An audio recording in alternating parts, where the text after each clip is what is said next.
warahmatullahi wabarakatuh. Alhamdulillah, puji syukur kehadirat Allah Subhanahu wa Ta'ala, karena pada kesempatan kali ini kita masih diberikan izin, diberikan rahmat, diberikan kesempatan oleh Allah Subhanahu wa Ta'ala, sehingga kita masih dapat menjalankan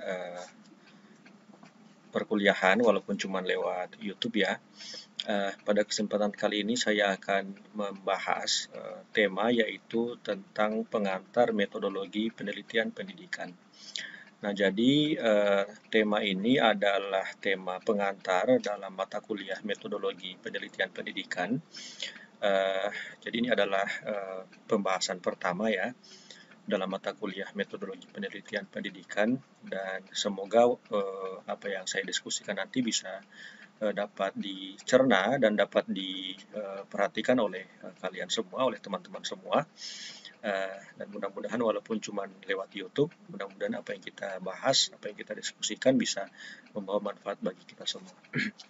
Baik, teman-teman sekalian, dalam metodologi penelitian, tentu atau khususnya dalam metodologi penelitian pendidikan, penting pertanyaan ini penting dijawab sebelum nanti kita melakukan proses penelitian. Jadi kita mengetahui dulu pentingnya metode penelitian.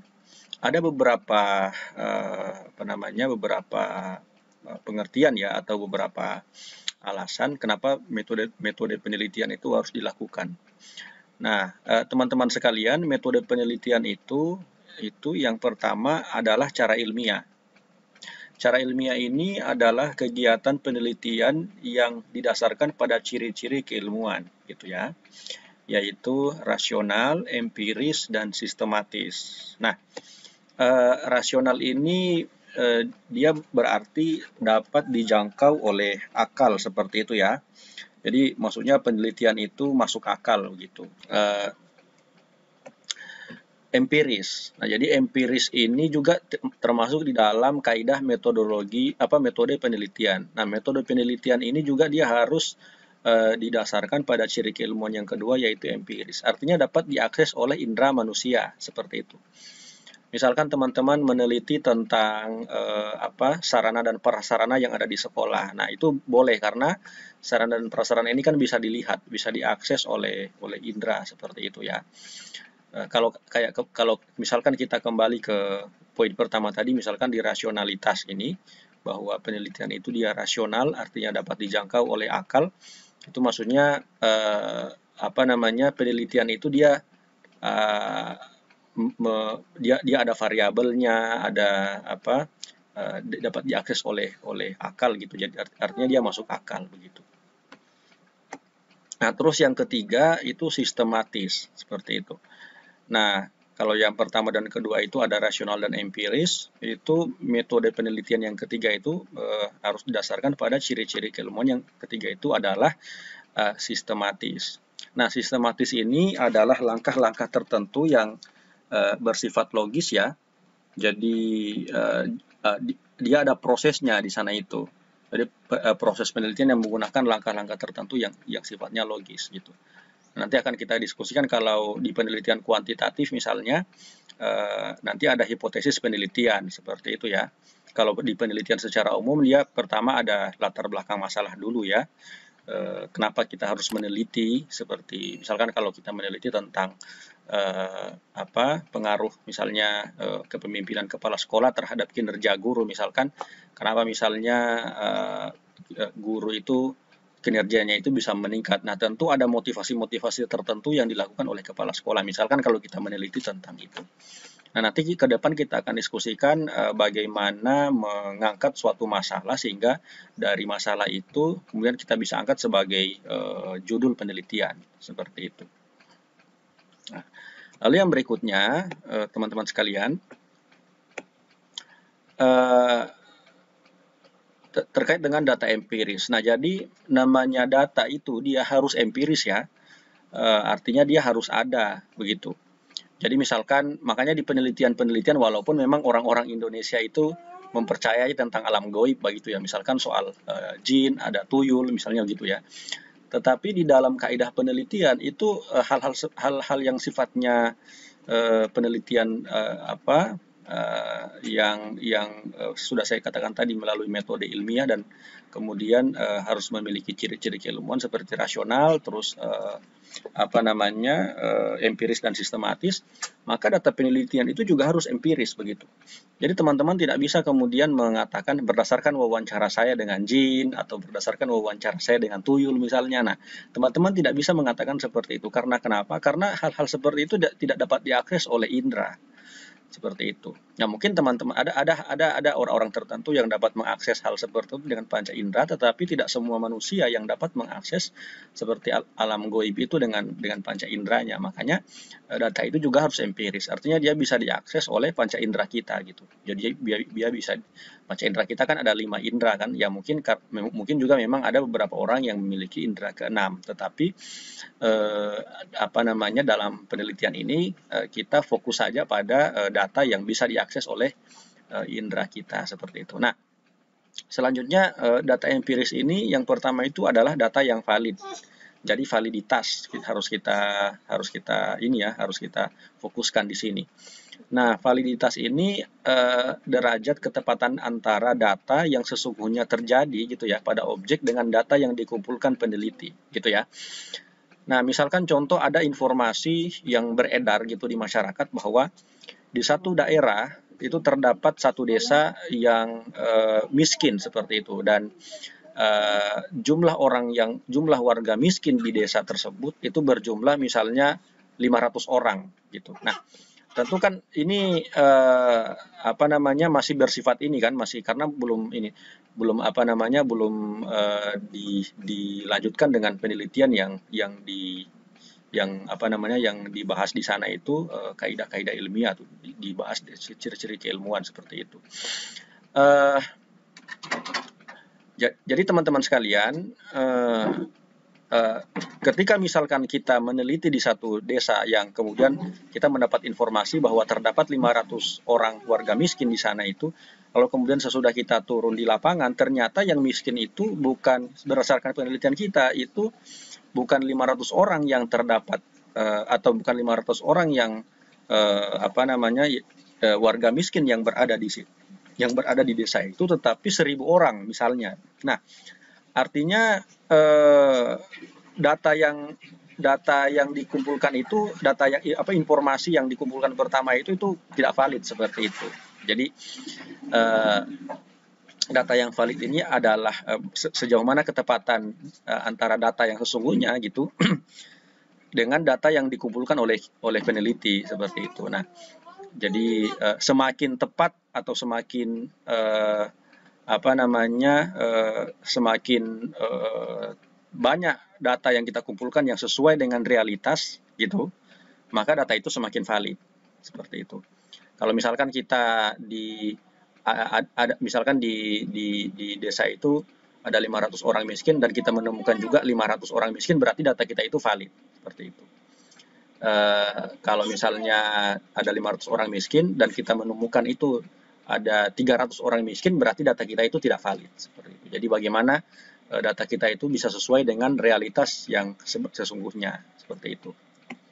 Nah, terus yang kedua, untuk memeriksa validitas data, apakah validitas data itu benar atau tidak, apakah data itu valid atau tidak, maka harus diuji. Itu namanya uji reliabilitas atau objektivitas seperti itu. Validitas data ini dapat diuji reliabilitasnya gitu. Nah, reliabilitas ini itu berkenaan dengan derajat serta konsistensi data dalam interval waktu tertentu seperti itu. Nah, reliabilitas ini misalnya begini. 5 tahun lalu misalnya ada orang mengatakan bahwa suatu lembaga pendidikan gitu ya, yang membuat lembaga pendidikan itu maju itu karena terdapat guru-guru yang berkualitas, gitu ya. Nah, misalkan begitu ya, data yang ditemukan 5 tahun lalu. Misalkan ada satu lembaga pendidikan di Kabupaten Bolaang Mongondo misalkan yang maju karena terdapat guru-guru yang berkualitas di sana. Nah, data itu bisa dikatakan reliable kalau bisa sama data 5 tahun lalu itu dengan data sekarang. Misalkan 5 tahun lalu mengatakan bahwa yang menyebabkan sekolah itu maju atau sekolah itu bisa eksis karena guru-gurunya berkualitas. Nah, itu sama juga dengan sekarang. Pendapat itu sama juga dengan sekarang, bahwa yang menyebabkan sekolah itu maju karena guru-gurunya berkualitas. Nah, kalau pendapat itu sama berarti dia reliable. Akan tetapi kalau pendapat itu tidak sama gitu ya, berarti data itu tidak reliable. Misalkan 5 tahun lalu yang menyebabkan sekolah maju itu karena guru-gurunya berkualitas. Tetapi sekarang ini justru pendapat itu sudah lain lagi. Yang menyebabkan sekolah maju bukan karena guru-gurunya berkualitas tapi karena apa begitu. Nah, berarti data yang ditemukan 5 tahun lalu itu tidak reliable seperti itu. Nah, nanti akan kita diskusikan bagaimana soal perkembangan data itu dan bagaimana terkait dengan objektivitas. Jadi konsistensi data gitu. Reliabilitas ini adalah konsistensi data yang ditemukan. Jadi apa yang ditemukan pada zaman dahulu itu sama dengan apa yang ketika misalkan diuji datanya itu hasilnya itu sama seperti itu. Gitu. Yang menyebabkan hujan misalkan itu karena ada mendung seperti itu. Nah, sekarang ini juga kan sama, yang menyebabkan hujan itu karena perkumpulan awan gitu ya, lalu kemudian ada penumpukan air di sana itu sehingga kemudian menurunkan hujan. Nah, itu kan artinya reliable data itu. Jadi apa yang ditemukan dahulu sama dengan yang sekarang. Seperti itu. Nah, terus yang berikut teman-teman sekalian, kenapa harus melakukan penelitian? Penelitian ini dilakukan yang pertama itu untuk penemuan ya. Jadi data yang diperoleh dari penelitian adalah data yang betul-betul baru dari yang sebelumnya, gitu. Jadi penelitian ini dilakukan itu alasan yang pertama itu karena untuk menemukan sebagai penemuan, gitu ya. Kita bisa lihat misalkan para ilmuwan berlomba-lomba meneliti terkait dengan hal-hal baru untuk menemukan sesuatu, seperti itu. Kita juga sebagai seorang akademisi, kalian semua sebelum diangkat menjadi sarjana, kalian juga harus melakukan penelitian, artinya harus menemukan sesuatu, seperti itu. Dan penemuan kalian itu belum ditemukan oleh pendahulu kalian atau para sarjana atau para akademisi sebelumnya, seperti itu. Nah, lalu yang kedua itu tujuan dilakukan penelitian adalah pembuktian.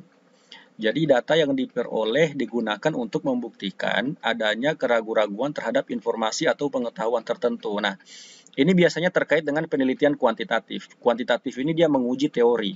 Ketika ada suatu teori yang mengatakan bahwa guru itu dapat ditingkatkan kinerjanya melalui motivasi kepala sekolah misalnya. Nah, maka teori itu harus diuji apakah benar seperti itu. Nah, inilah yang dinamakan pembuktian. Biasanya di penelitian kuantitatif ini seperti ini. Jadi membuktikan atau menguji teori. Nah, yang ketiga itu pengembangan, yang artinya memperdalam dan memperluas pengetahuan yang telah ada. Jadi ketika pengetahuan sekarang ini kan sudah banyak bermunculan pengetahuan yang baru gitu ya. Akan tetapi kita juga bisa memodifikasi atau bisa menemukan hal-hal baru dari pengetahuan yang sudah ditemukan para ilmuwan terdahulu seperti itu. Nah, misalkan ini terkait dengan misalkan kalau kita berada di lembaga pendidikan misalnya, para pendahulu kita, misalkan para guru-guru kita terdahulu itu sudah menerapkan yang namanya pembelajaran yang efektif begitu ya menurut para guru di zaman dahulu. Nah, tapi sekarang karena semakin berkembangnya teknologi informasi, lalu kemudian digitalisme, maka kita juga harus menemukan variasi-variasi terbaru dalam proses kepemimpinan pendidikan misalkan atau proses belajar mengajar. Jadi bagaimana inovasi-inovasi di dalam pendidikan misalnya, atau inovasi-inovasi dalam proses pembelajaran, atau inovasi-inovasi dalam mengembangkan lembaga pendidikan. Nah, ini terkait dengan tujuan penelitian yang ketiga yang namanya pengembangan. Jadi kita melakukan riset, kita melakukan penelitian untuk mengembangkan apa yang sudah ditemukan oleh para ilmuwan di zaman dahulu atau ilmuwan terdahulu seperti itu. Nah, lalu yang berikut, mengapa harus melakukan penelitian?